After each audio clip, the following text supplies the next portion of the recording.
Hello, my name is Dan Skipallen, and this is the 52 must-see movies and why they matter. This show is in honor of this book right here, the 52 must-see movies and why they matter, The Essentials, with a foreword by Robert Osborne, because he was the host of The Essentials on Turner Classic Movies. He has since passed away, and in honor of him and this book, Mr. Billings, my co-host this evening, and I will be talking about Mr. Smith Goes to Washington, straight out of this book right here. Now, if you've watched any of these videos before, you know these are movies that are dubbed essential by the guests that were on this show on Turner Classic Movies for one reason or another. Steve and I are going to spoil Mr. Smith Goes to Washington. We're going to go in depth. We're going to deep dive into all the details of this wonderful political drama that came out in 1939. Yes, 1939. Mr. Smith Goes to Washington stars Jimmy Stewart, Claude Rains. We all know who Claude Rains is, right? He was, I believe, the Invisible Man, and he's in Casablanca. He plays Captain Renault, of course. We know him as Louis, Captain Renault. Oh, I love Casablanca. I think everybody likes Casablanca. But it also stars a few other folks that you may know. Jean Arthur as Clarissa. She's really good in the film. But it's got a ton of other great character actors. Steven, what do you think about the cast? And I forgot one thing before you say anything. We watched a documentary on Netflix called Five Came Back, and one of the five people that are on that documentary is a gentleman by the name of Frank Capra. Well, this is a Frank Capra film. He has worked with Jimmy Stewart a few times. What is another great Jimmy Stewart, Frank Capra collaboration in the season that we are in right now? What a great movie to watch right now, right? What's it called, Steven? It's a Wonderful Life. And that's right. And Echo. It's a Wonderful Life is considered like one of the greatest Christmas movies or holiday movies of all time. Jimmy Stewart and Frank Capra collaborated on that, and they are a director acting star in Mr. Smith Goes to Washington. What I like about Jimmy Stewart is if you look at the directors he's worked with some of his directors multiple times, and his body of work just really is phenomenal. I mean, his career is just ridiculous. But let's get into this movie, Steven. Talk about some of the things I just said, Frank Capra, Jimmy Stewart, Claude Rains, so forth, because we're going to get into this movie. We're going to deep dive into Mr. Smith Goes to Washington in a few minutes. Yeah, I really love this movie.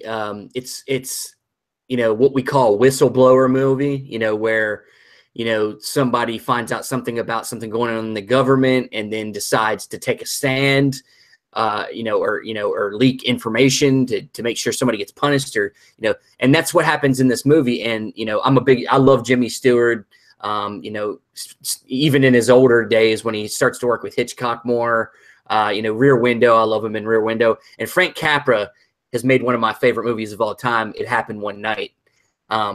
And yeah, he'd done a movie right before this one, I think with Frank Capra and Jimmy Stewart. It's like Let Me something. I can't remember what it's called. But they've worked together once before this movie and had a good experience. So, but I think Jimmy Stewart in this movie is maybe his best performance. One of his best performances, definitely. He's so likable. He's so, he can be funny. And then when he gets to the end of the movie, he really shows his dramatic range and you feel for him, and he's so good at playing the everyman, even when he's playing this senator.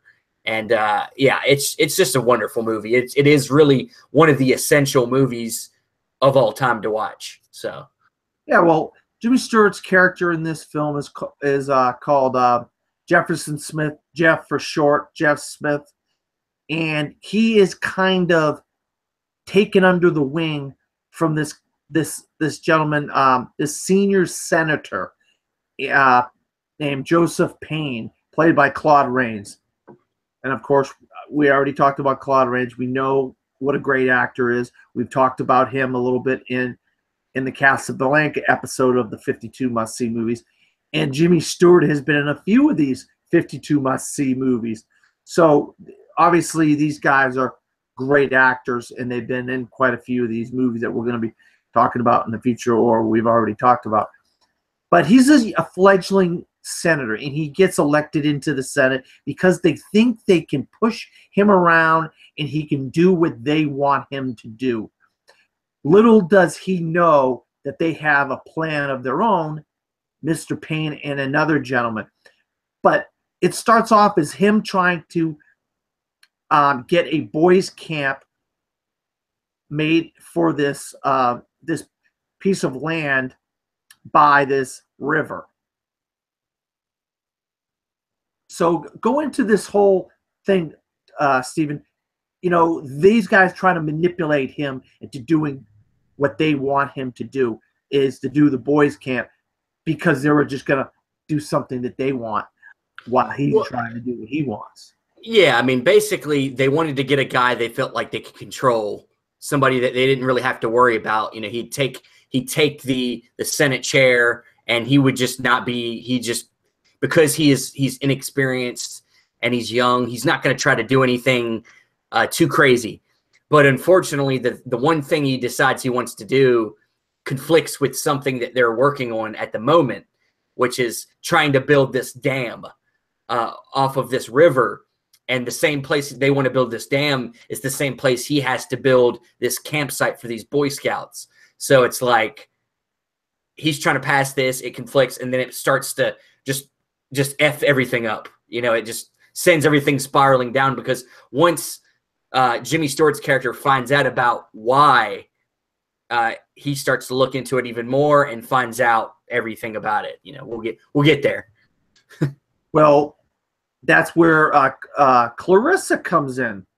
And Clarissa, she is basically somebody that she's played by Jean Arthur, and she is like a secretary. She's like a secretary, but she's kind of in the know of what's going on. And when he starts talking about the Boy Scout camp, she's like, "Are you sure that that's what they're going to do?"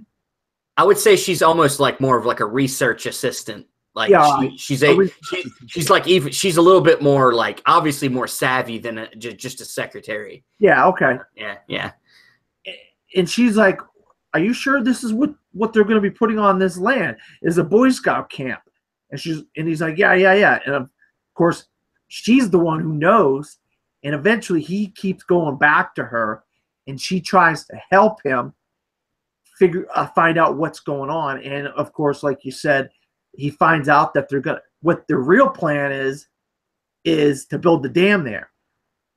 But they wanted him to put through the Boy Scout camp thing, so then they could, underneath it, what they do with legislature is to put things in the legislature, things that you don't know about, and then get it put through.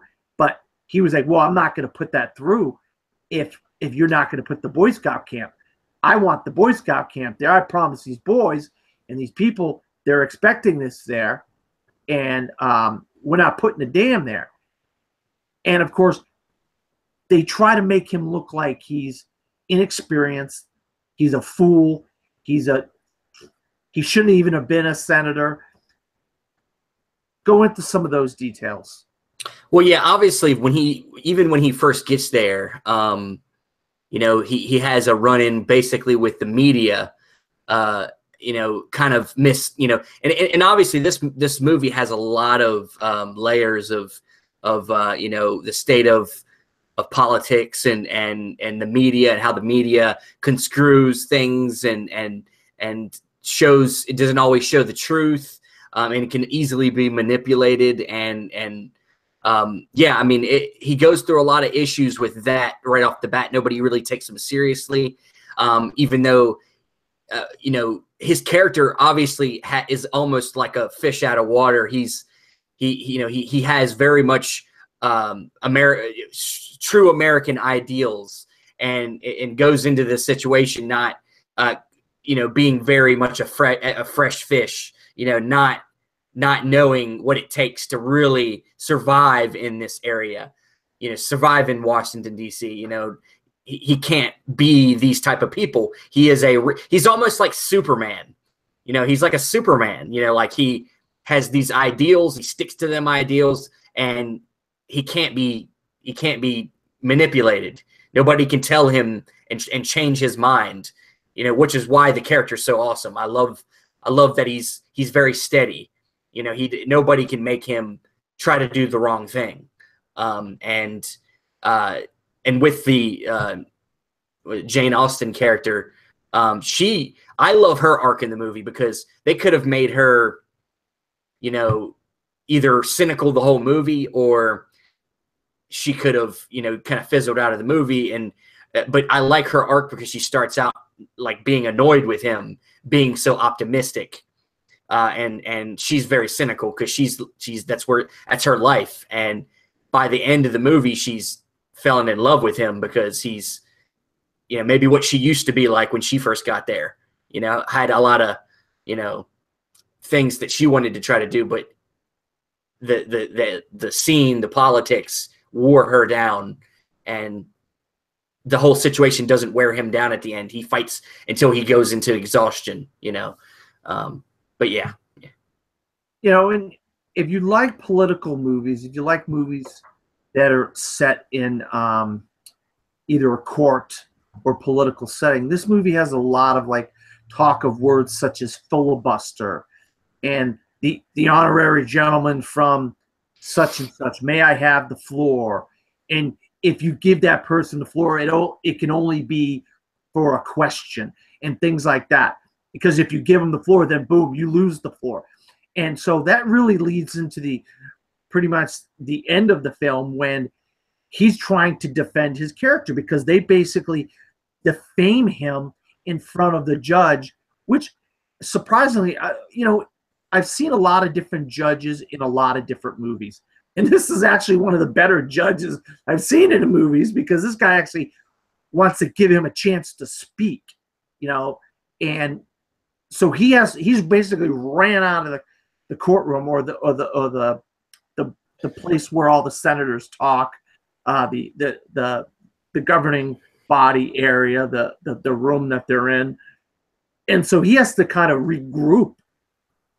Jeff has to regroup because they make him look like he's a complete amateur. He has no business doing what he's doing. He has no business being there. That he is a criminal. That he's got plans for the land because he owns it. So he wants to put a Boy Scout camp because he can benefit from the land. But we all know this, watching the film, that this is their way of manipulating him, and they had the plan set in motion from the beginning. Yeah, they frame him. They forge his signature on documents, and then get people to do testimony and say that it's not forged. One says it is, two say it doesn't. So basically, yeah, they frame him for something he didn't do to get him to walk away. And at first he does, and he's going to, but then the Clarissa comes in and basically pulls him back in and helps him to do this filibuster here at the end of the movie. Yeah. And filibuster means that you have the floor and you have the right to talk as long as you want. And from what I have gathered from the film, he talked for over 13 hours straight, sometimes reciting the Declaration of Independence, sometimes reading who knows what the heck he's reading. But he was buying his time because he's got a little friend who helps him, who gives him some information.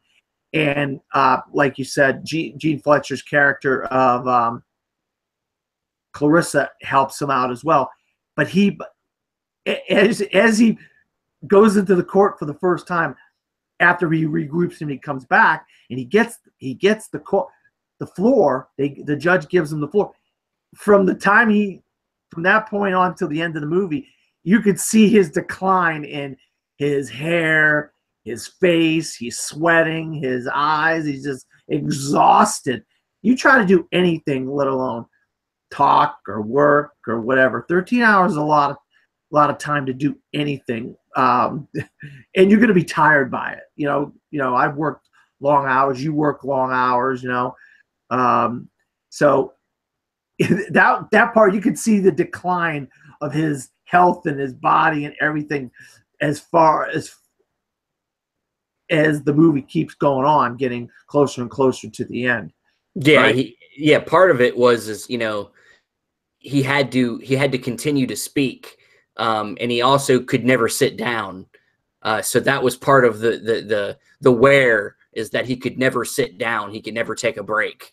And that's what makes it such an inspiring ending. He needed to find a way to try to get away to convince people to join his side, and he thought maybe the longer he pushed his case, and he could maybe get his old friend Claude Rains' character to maybe finally fess up to what he had done, which he does at the end. He can't take it anymore. He's Jimmy Stewart's character passes out from exhaustion, and then he just feels so, because that's the thing. The character of the Claude Rains character is like stuck between a rock and a hard place, because his whole career is kind of being held hostage by the guy that has set up this whole thing, Mr. Taylor. And so he's having a hard time. He doesn't want to lose his career, but at the end, he gives into his better self and admits to everything and says, that boy's right. He hasn't done anything wrong. Blah, blah, blah. And then he goes crazy and runs out of the place. That whole last 20 minutes is great. Yeah, it really is. And you see that Mr. Taylor has control of like newspapers and stuff like that. And he's manipulating the newspapers into printing things that he wants, which are once again defaming Jeff. And so he's having to defend himself in the courtroom while he's being attacked on the outside by newspapers. And you see all like the newspaper boys running around delivering the papers. And then there's finally something that goes his way, and they deliver the papers and get that part of it out there to the masses as well. But there's so much, the weight of all of this that is against him is just so much. And the only person that can basically save him is the Senator Payne character played by Claude Rains. And out of nowhere, he just decides, you know what? I've had enough of this. Jeff was the son of a very, very close friend of his. And he was like, I'm not going to let this kid go down and do this. I'm going to fess up, and I'm going to support him in the end. This film came out in 1939. We know about Frank Capra, some of the things he did, some of the things some of the mindset of Frank Capra as a director. Where do you think, what made him make this movie at this time in America? What was he trying to say by this movie, Stephen? Because Frank Capra had an agenda as well by the different kinds of things he directed and the kinds of movies that he put out at this time in his career. Well, I mean, I'll be honest with you. I haven't thought about it too much, but I would assume, if he's somebody that went into the war, he's seen a lot of different things from different angles, you know, and you know, obviously for me, a lot about what this movie is about, you know, our government's, you know, lost its way in a way, you know, like a lot, you know, how much our government gets involved in big business and you know, in you know, media manipulation and things like, you know, like the corruption. You know, corruption is obviously a main theme of this movie, and also sticking by your ideals. You know, that's Jimmy Stewart's character, and like I said, is almost like Superman to me. I actually could see Jimmy Stewart playing Superman at that time. He kind of looks like he could play Superman, but he's just a guy that stands by his own ideals, and yeah, I mean, I would say the main themes for me would be corruption and standing by your ideals were the two kind of main things that I took out of the movie. But I don't know. Like I said, I haven't really looked into too much about what his own experiences were, the reasons that he made the movie or not. But well, you know, Mr. Smith Goes to Washington was a direct. It was a direct. What's the word I'm trying to get to? A direct, like. He wanted to go against the government, from some of a reaction, a direct reaction to the government based on our troops and the war, and what technically the war hadn't happened yet, but 1939 it hadn't happened, but it was about to happen, and some of the government's decisions on what we were doing at the time. And he wanted America to understand that just because they're the government doesn't mean they have your best interest at heart. By doing the theme of a dam, which at the time we were trying to grow our infrastructure in this country, and a Boy Scout camp, you know, the innocents, our children. Are we looking out for the future of our children, or are we just trying to get greedy, use greed to line our own pockets by putting up a dam that's going to create more business because of the electricity that's going to help, and then things are going to happen when it comes for infrastructure and stuff like that. And so he was really against a lot of the things that the government stood for at the time, based on some of his experiences in the military and so forth. And so he wanted to tell people, think for yourselves. Don't let the government dictate what you do, where you go, how you live your life, and so forth. And after this, a lot of people, you know, women started working and doing things for themselves. And, you know, we get the whole Rosie the Riveter and all the different things for sports leagues. You know, women play baseball because men were off at war. So there was a lot of different things that the government couldn't control after this, you know, because of the war. They were off fighting World War II with the Germans and the Japs and the Italians and so forth. And so there was a lot of freedom that were being won during the early 40s during World War II. And Frank Capra, that's what he wanted to portray with this movie. He wanted to show that we can think for ourselves. We can do things that can help the country and whatnot for ourselves. We don't have to have the government and big business and the rich guy tell us what to do.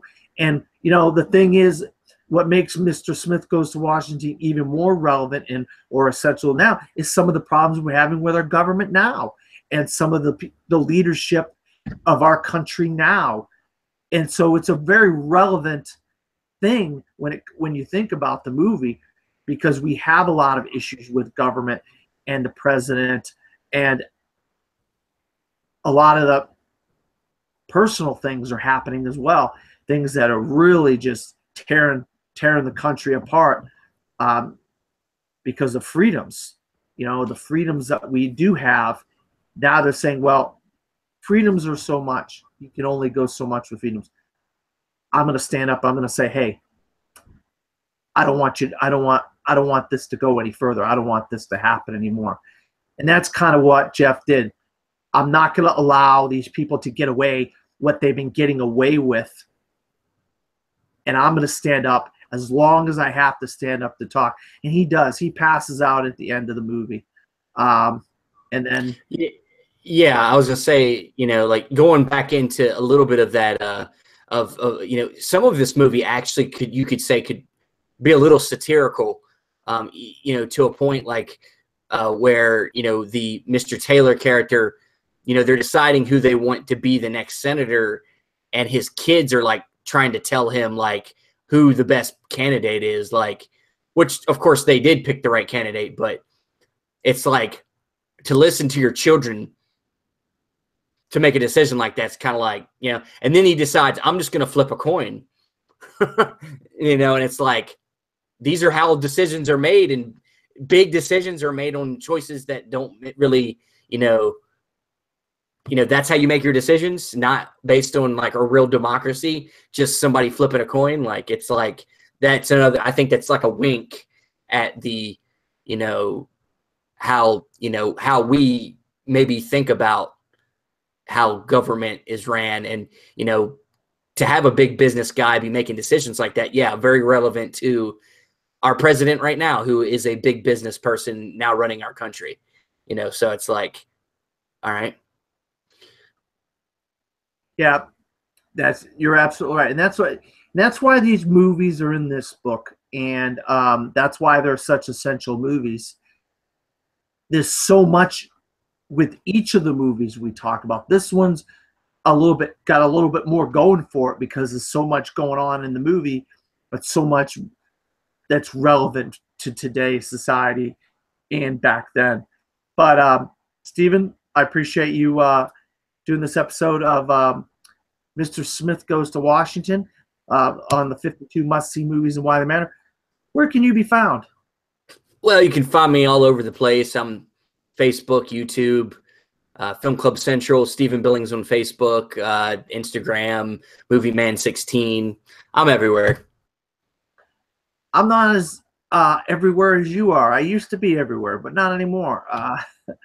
But you can always go to Facebook or Twitter or Instagram or Pinterest, and you can still find me under Dan Skip Allen or at the fourth row on all those platforms. And, you know, hopefully some you might get some trivia battles out there. I might be able to post some trivia battles that I've been doing. Really have stepped away from the podcasting and all that kind of stuff. We're doing it right now, man. We're doing it right now. Yeah. We will get our Gary Oldman episode of the Top 5 Weekly. But so for Stephen and myself, good night.